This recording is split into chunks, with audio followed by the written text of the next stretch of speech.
Hey everybody, Google Conestoga bells in quotes, and 99% of the hits you're going to get is from metal detector hobbyists talking about these bells. Ever stop to think about why that is? Is it because nobody buys, sells, or talks about these bells anymore and the only remaining ones are located underground for us to find? That's actually really not the reason at all. The reason is because they aren't Conestoga wagon bells in most cases, and really it's because just us hobbyists have this folklore about what they are. So if you want to continue to call all of these bells Conestoga bells, you might want to turn off this video now. Maybe I could sell you a few buggy brakes at a discount price, since buggy brakes don't actually exist. But if you'd like to know more, then keep watching. So these bells weren't on Conestoga wagons. In fact, they weren't on wagons at all. They were attached to horse hames. Okay, so you say, well, those horses still pulled Conestoga wagons, so the name still works. Sorry, but no. These hame bells could be used with any type of wagon that the horse wearing them might draw. Like sleigh bells, their purpose was to warn oncoming traffic of the wagon or sleigh or buggy's presence coming around the corner. It is true that Conestogas were used a lot in the Northeast and also out in California in some specific trails. Especially to take goods to market over uneven ground, because they could take a very heavy load. But other wagon types like the schooner wagon were preferred in the American Midwest and parts of the West, aside from some of those California routes. So if you're finding these bells, the odds are, if you're finding them in the Midwest, that the odds are against them being on a horse that drew a Conestoga wagon.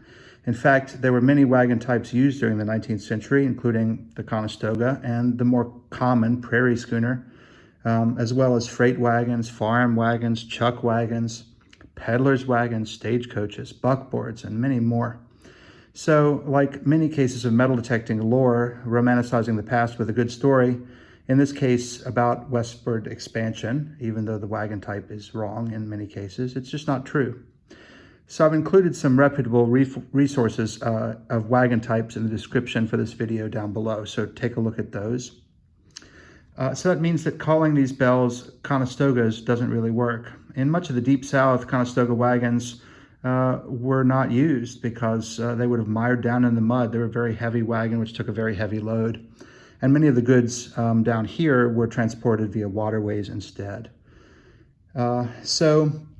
And additional reasons why most of these hame bells weren't ever on a horse in front of a Conestoga. And that's because in addition to all the different wagon types that the horses could have drawn that wore these, there were many other uses for identical bells, which explains the reason why they're found around early homes and other sites when we go metal detecting. Another use for these same exact metal composition bells was call bell systems for servants in the home.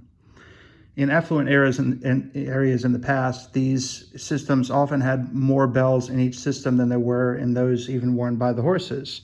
So to summon a house servant, a tassel was pulled, or a bell knob was pulled, or a bell crank was spun in a room. Each room, as well as the front door, had a bell pull, knob, or a crank. And these devices pulled or jiggled wires which were transferred through the walls by many different brass pieces, which were actually called cranks. The most common of which was one that's roughly banana-shaped and which transferred the motion by 90 degrees around corners inside of the walls. And ultimately, the wires of these complicated systems were connected to bellboards. These bellboards were located in the servants' quarters, and they had rows of identical bells, each in their own carriage, so that they could jingle when their wire was pulled, and each bell was labeled on the board as to the room where the servant was summoned from. So you say the design of the top of the bell will have to say whether or not the bell was used on a hame or on a call bell board. And it's true that there are two main shapes for the top of the crown of these bells. The first shape would be a hole in the top of the crown, where the bell would be attached fixed to whatever it was attached to. And the second type would be a bell metal alloy bell or a brass bell with cast cannons for suspension. That's one in cannons. And those would be bells which swung freely. And I know hobbyists don't like to use this word cannons to avoid confusion with military stuff, but that's the literal name for the loop that came out of the top of a bell, which allowed it to swing freely. And as it turns out, call bell systems had bells both with a hole in their tops of their crowns, as well as those that had cannons on the crown, depending on where the bells were purchased and depending on what professional installed those bells in the home. Both types were used for this purpose, and there's no real way to tell the difference. And different sizes of call bells were advertised in catalogs with a wide variety of sizes. So here's a photo of bells from a call bell system.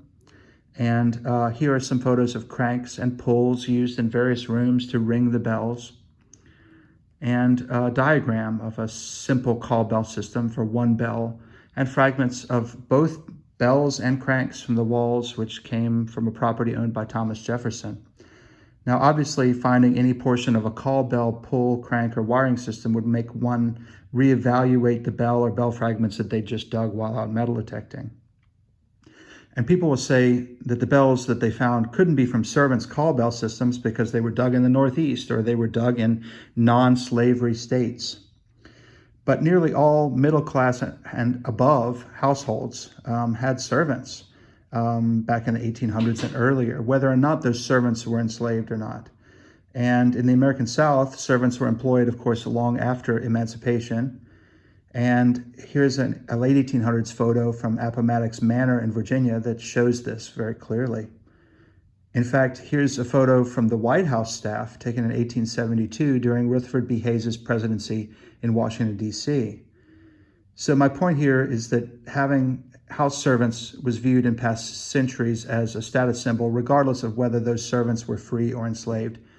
And if you had house servants, you probably had a call bell system in most of the rooms of your home, equating to large numbers of bells that are in use at sites where these houses once were. In addition to complete bell carriages and wires being for sale in some mail-order magazines, these systems were installed by professionals in each house, as each house was different and presented as its own unique challenges for wiring and wall cavities and shape. I suspect that servant call bells are what was referred to as, quote, house bells in old mail-order catalogs. Note that these bells were sold singly, perhaps as replacements for older bell systems. However, these bells shown in mail-order catalogs from the 1800s were not horse hame bells because they are specifically called house bells.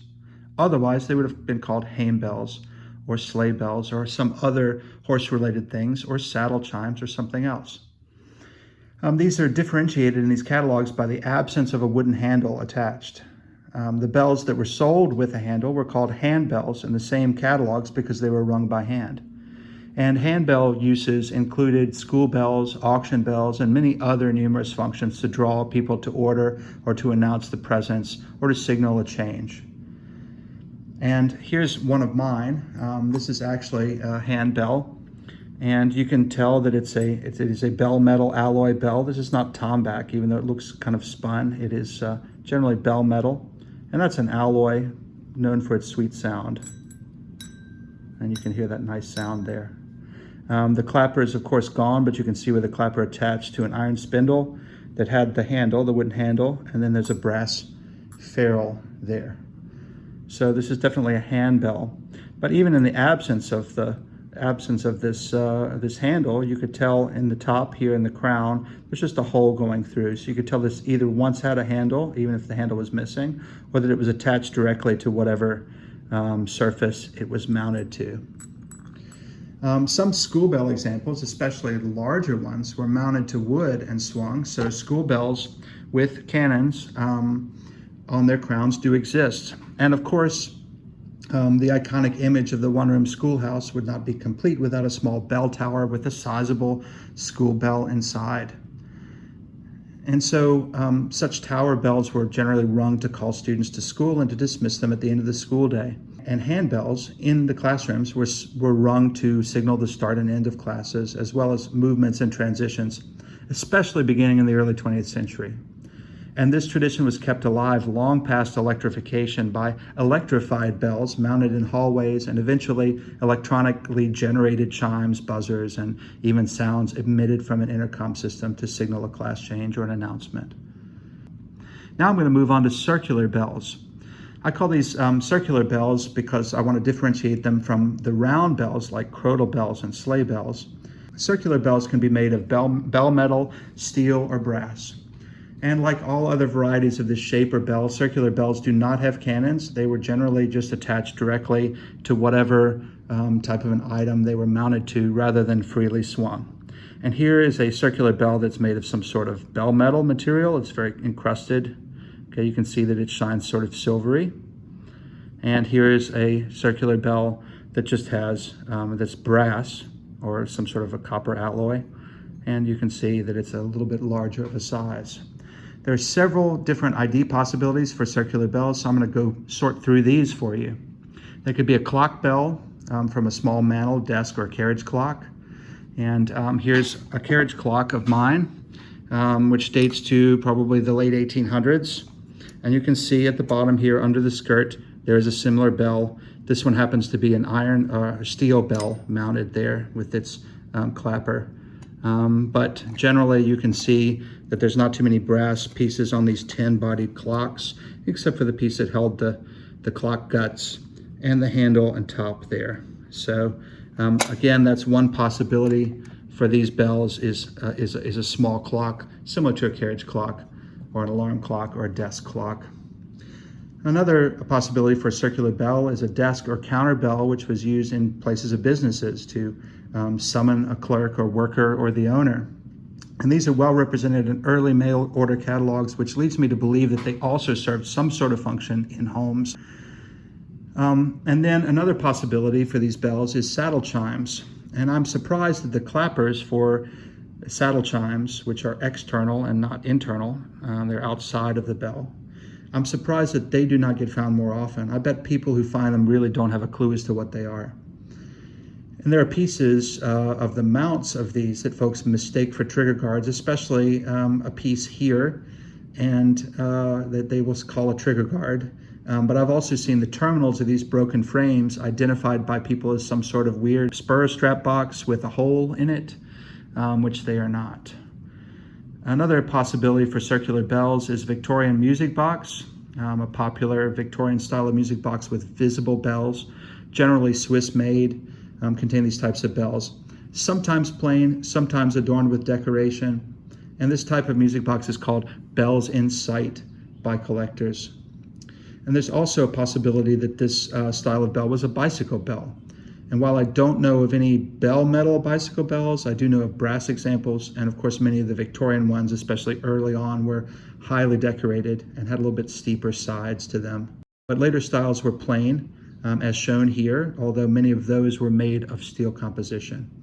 And of course there were similar bells on early crank telephones, but I haven't had the opportunity to examine the size or metal composition of those yet. So the jury's out on early crank telephone bells. And last of all, we have round bells. And I'm not going to say much about round bells, except don't get me started on crotal bells. These could be used on livestock like sheep and so forth, but they could have also been on sleighs. So they could have been used as a type of sleigh bell as well. And some of these that we would call crotal bells even still survive attached to leather from sleighs. So we don't really know unless we find it attached to something or the remains of an attachment as to what it was. Even sleigh bells in mid-1800s magazines could have been, guess what? Take a look. Those same bells which folks call Conestoga bells. Pretty amazing. Is your head swimming yet? Mine is. Have a nice day.